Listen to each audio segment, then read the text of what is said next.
Hey everybody, Aaron here. Welcome back to another anime review. Today we look at Tales of Zestiria the X, Episode 6. Now, I apologize yesterday, or excuse me, last week, guys and girls, and I apologize even now. I am really tired. Last week I was really busy, so I couldn't do the review for this. This comes out so early in the morning for me, around like 9 o'clock. And I know that may not be early for everyone else, but for me that's kind of early for my schedule and how I sleep and my daily activities and stuff like that. So it is kind of early in the morning. So I couldn't do the reviews for these on time, unfortunately. So I'm trying to get this one out just so I'm not too far behind, if that makes sense. So I'm not uploading last week's episode, but I will explain a little bit to those who may have not understood fully what last week's episode was about. So what they're doing with this Tales alliteration is they're actually having Tales of Zestiria, which is a new Tales game coming out in, I believe, the following year, so 2017. And what they're doing is they're incorporating the story from that into this anime.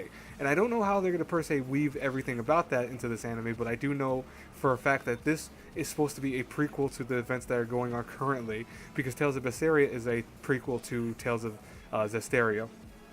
So we're following Velvet Crow still as she's trying to escape this island with her companion, and they run into a exorcist who is supposedly the strongest exorcist, one of them, named Oscar. Now the fight ensues right away, and he shows his dominance over Velvet. He is very, very strong, but through another series of events, something appears in the sky, and it's a giant dragon. So another demon type creature is appearing here.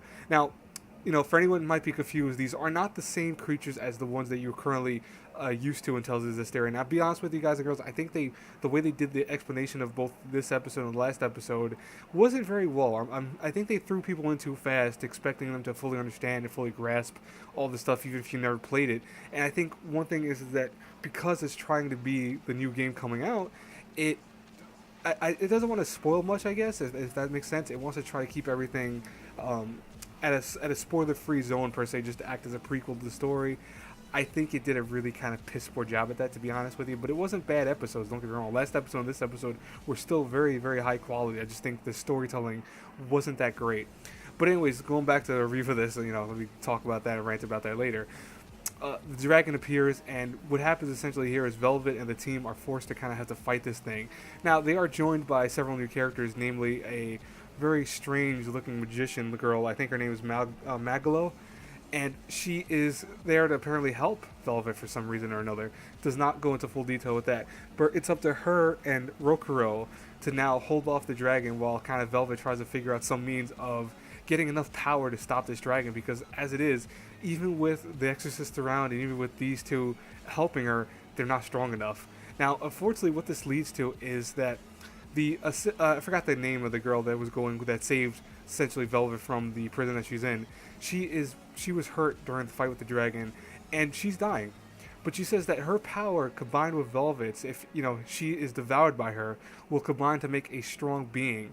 And so Velvet doesn't really want to do this per se, but after thinking about having to take this dragon down by any means, she realizes that's the only solution and does ensue to devour her using her demonic arm. And lo and behold, she is indeed very powerful now. She's able to defeat the dragon in only a few hits, while Rokuro and Malgalo were taking care of, just kind of being defensive and decoys. Now, essentially from here, what we do is they skip ahead a little bit and show them on a ship traveling to some place that they don't really per se explain, but they do show some imagery of the possible villain that's going to be awaiting them. It's Astorius, I believe his name is, and what she's going to have to do to try to take him down. It looks like she's going to have to really do some very deep and dark, disturbing things. Like, it shows ghosts and stuff. It shows her being almost defeated by this thing. So it's very interesting. I'm very curious to see where they go with this.